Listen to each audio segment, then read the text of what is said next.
Hi everyone, my name is Amanda Batista. I'm the Managing Editor of Demand Gen Report. I'm here with Justin Gray, who's the CEO of LeadMD. Justin, thanks for joining us. Thanks, Amanda.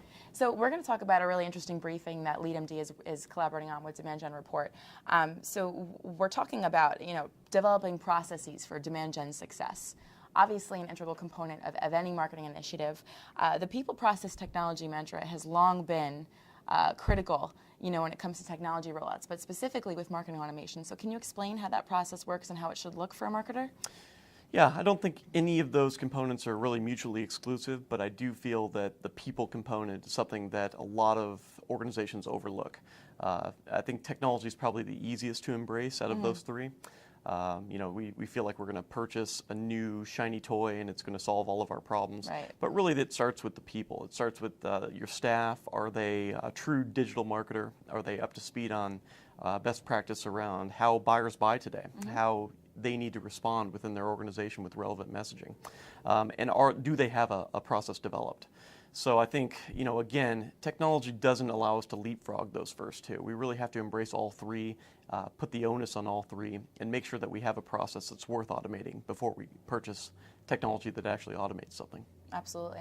One of the critical tactics that a lot of marketers are employing now is progressive profiling to really, not inundate a prospect with a whole bunch of forms that they have to fill out and really potentially damage the brand experience. Right. So when we talk about buyer personas, developing that buyer persona to really understand who your target buyer is, how does that look like for a marketer and kind of drawing up that buyer persona? Sure.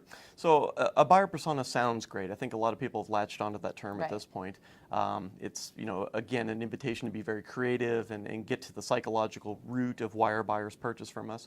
But more importantly, it's an invitation to take a look at our content funnel and determine how we can speak to that buyer around what they need, what they want, how they feel about our organization. So we know that forms are bad. We know that they kill our conversion rates by at least 10x or even more than that in some cases. So knowing that, we need to organize our content funnel so that early stage content is free, it's readily available, and it speaks to our buyer, and it creates interest. So as that buyer navigates our site or our social profiles, they're able to consume information and then become more interested. And as they do, we will present them with a form in that mid-stage, late-stage content, and that's really where they're going to tell us more about themselves. So we need to couple that with their behavioral elements that we're tracking throughout this process and then start to form nurturing conversations long-term that allow them to convert interest into our actual opportunity lifecycle. Okay, great. So we talked about some of the elements of a process not being mutually exclusive, but we do know that organizations, big and small, generally face a lot of the same problems, right? Sure. So that said, what are some of the key attributes of generally mapping out a really successful marketing initiative?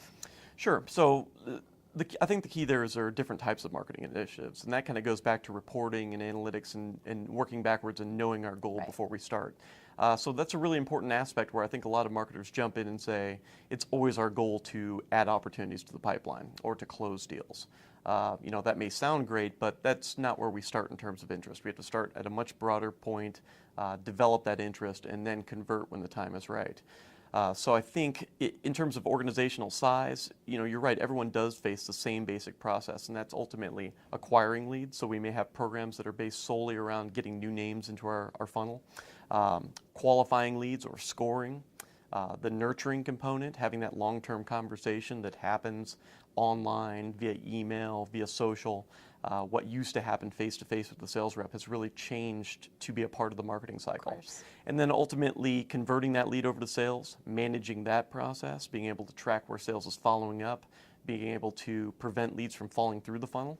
And then at post-customer, after the conversion happens, after we garner a customer from this entire process, I think it's really important and a place that most organizations falter on is to continue that conversation, make them a better customer, that educational marketing type of component. Excellent, excellent.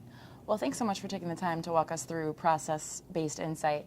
Justin and I actually are going to have some additional conversations about the role of analytics as well as content and marketing automation, so stay tuned for those as well.